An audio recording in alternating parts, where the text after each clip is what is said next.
అందరికీ నమస్కారం. ప్రెస్ మిత్రులకు కూడా నమస్కారం. ఈ వీడియోని మీకు షేర్ చేస్తాను.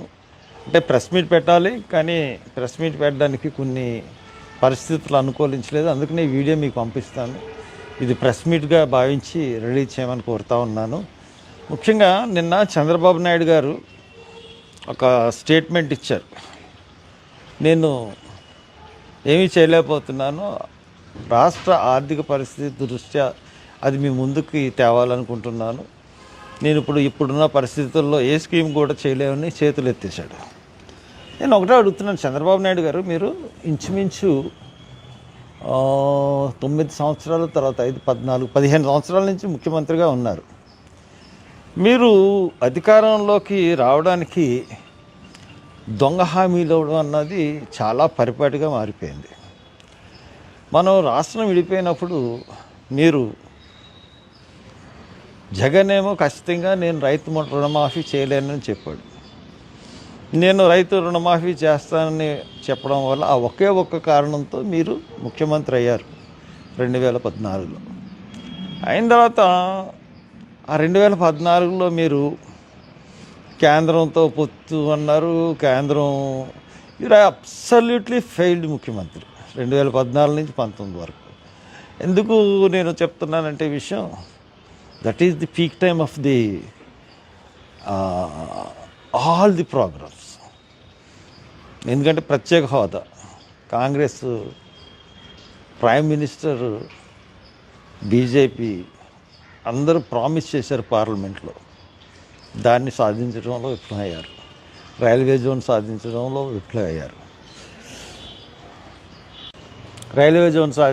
విఫలమయ్యారు. అలాగే అన్ని రకాల కార్యక్రమంలో విఫలమయ్యారు. విశాఖ ఉక్కు ఫ్యాక్టరీని కాపాడలేకపోయారు. తర్వాత మీరు తెలంగాణకి మీ కేసులకు భయపడి 10 సంవత్సరాలు ఉన్న రాజధానిని వదిలేసి ఏదో ఒక రాజధానిని 3 పంటలు పంట చేసే రాజధానిని ఏదో గ్రాఫిక్స్తో సృష్టించి ప్రజల్ని మళ్ళీ మోసం చేశారు. మీరు అబ్సల్యూట్గా ఫెయిల్యూర్ ముఖ్యమంత్రి. అందు గురించి మిమ్మల్ని అతి దారుణంగా మిమ్మల్ని ఆంధ్రప్రదేశ్ ప్రజలు 2019లో ఓడించారు. ఓడించిన తర్వాత 2000 మీరు ముఖ్యమంత్రి దిగిపోయేటప్పటికి ఖజానాని ఖాళీ చేసే జగన్మోహన్ రెడ్డికి ఇచ్చారు, కానీ ఖజానాని మిగులు బడ్జెట్తో కానీ మిగులు నిధులతో కానీ ఇవ్వలేదు. మీ దగ్గర ఉన్న 23,000 కోట్ల నిధులను కూడా పసుపు కుంకుమాలకి ఆడవాళ్ళకి పెంచేసి మరీ మీరు దిగిపోయిన తర్వాత మీరు చిత్తు కింద ఓడిపోయిన తర్వాత జగన్మోహన్ రెడ్డి కూడా కొన్ని పథకాల్లో ఫెయిల్ అయ్యాడు. కొన్ని పథకాలు తీసాడు, ముఖ్యంగా దళితులకు సంబంధించిన పథకాలు తీసాడు. కొన్ని పథకాలు బాగా ఇప్పుడు మీరు అమలు చేయలేని పథకాలన్నీ అప్పుడు 5 సంవత్సరాలు ఆయన అసలు నిరాకంఠంగా అమలు జరిపాడు. అసలు ఏ పథకం కూడా మీరు ఇప్పుడు చేయలేనంటున్న పథకాలు అతను ముఖ్యమంత్రి దిగిపోయేంతవరకు అతను నడిపించాడు. అంటే మీరు అడ్మినిస్ట్రేటరా లేకపోతే జగన్మోహన్ రెడ్డి అడ్మినిస్ట్రేటరా? నేను మీ ఇద్దరినే ఒప్పుకోను. మీ ఇద్దరు కూడా ఈ రాష్ట్రాన్ని దోచుకుంటున్న మోసగాళ్ళు. కాబట్టి మీ ఇద్దరిని నేను ఒప్పుకోను. కానీ మీకన్నా పేదలకు సంక్షేమ పథకాలు ఇవ్వడంలో జగన్ అగ్రభాగాన ఉన్నాడని నిస్సందేహంగా మటుకు కనపడుతుంది. మీరు వచ్చి 8 నెలలు అయింది. 8 నెలల్లో ఒక్క పథకం కూడా ఇవ్వలేకపోయారు.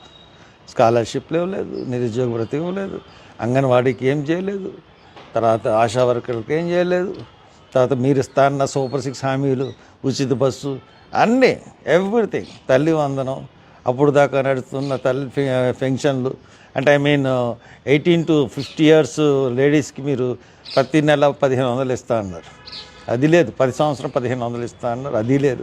ఎవ్రీథింగ్, అసలు ఒక్క పథకం కూడా ఇవ్వలేని అసమర్థ చేతకాని ముఖ్యమంత్రిగా చరిత్రలో నిలిచిపోతున్నారు. ఇంత అసమర్థ ముఖ్యమంత్రిని ఇప్పటి వరకు మేము చూడలేదు. మీరు పైగా ఆర్థిక పరిస్థితి, మీరు ఇప్పుడు ప్రతిపక్షంలో ఉన్నప్పుడు మీరు రోజు చెప్తానే ఉన్నారు, ఇన్ని కోట్లు అప్పు చేసేసాడు, ఇంత ఆర్థిక పరిస్థితి ఉంది, ఇవన్నీ మీకు తెలుసు. ఇవన్నీ తెలిసే మళ్ళీ విపరీతమైన హామీలు ఇచ్చారు. విపరీతమైన హామీలు ఇచ్చి ఆ హామీలని అంటే హామీలు ఇచ్చేసి నెగ్గేసిన తర్వాత ఎగ్గొట్టేద్దాం. ఆలోచన కదా, ఎంత మోసగారితం. It's cheating of the public. ఈ చీటింగ్ ఆఫ్ ది పబ్లిక్ కింద మిమ్మల్ని కేసు కూడా పెట్టచ్చు 420 కింద. అంత దారుణమైన చీటింగ్, ప్రజల్ని ఓట్లు వేయించుకుని మోసం చేయడం అంటే it's public cheating. So that దాని ప్రకారంగానే మేము వెళ్ళాలని చెప్పేసి మేము అనుకుంటున్నాం. సో దాట్ మీరు ఇప్పటికైనా సంక్షేమ పథకాలు ఎలాగివ్వగలిగాడు జగన్మోహన్ రెడ్డి ఆలోచించండి. అతని పరిపాలనా విధానం ఆలోచించండి. అతను ఎలాగ ఇవ్వగలిగాడు, మీరు ఎలాగ ఇవ్వలేకపోతున్నారు. ప్రతి ప్రోగ్రాం కూడా ఇంప్లిమెంట్ చేశాడు కదా. అంటే మీరు చేతకాని వెళ్తారం అంటే ఒప్పుకుంటే ఓకే, లేకపోతే ప్రతి ప్రోగ్రాము ఇప్పటికి స్కాలర్షిప్స్ ఇవ్వలేదు. జాన్వరి పండగ ముందు మేము ఇస్తామని చెప్పిన పథకం ఒక్కటి ఇప్పటికి ల్యాండ్ అవ్వలేదు. ఇప్పుడు ఒక్క నయా పైసా ఎవరికి ఇవ్వలేదు. అన్ని ప్రకటనలు మోసపూరిత మాటలు తప్పితే ఇంకేం లేదు. దయచేసి ఈ పద్ధతి మార్చుకోండి, మోసం చేయడం మార్చుకోండి. అనవసరమైన ఈ డబ్బుల గురించి కొత్త ప్రాజెక్టులు, ఈ ప్రాజెక్టులకి డబ్బులు ఎలా తీర్చాలో తెలియదు అంటున్నారు.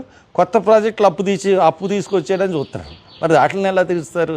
గోదావరి బనగానపల్లి కానీ, లేకపోతే పోలవరం కానీ, లేకపోతే రాజధాని ఎత్తిపోతల పథకం కానీ, ఇవన్నీ ఎలా తీరుస్తారు? కానీ అప్పులు చేసేసేయాలి. అక్కడ కూడా మీ పెద్ద అప్పులు ప్రాజెక్టులకి, దానివల్ల వచ్చి లాభం లేదు, ఏమీ లేదు. సో మీరు మారండి చంద్రబాబు నాయుడు గారు.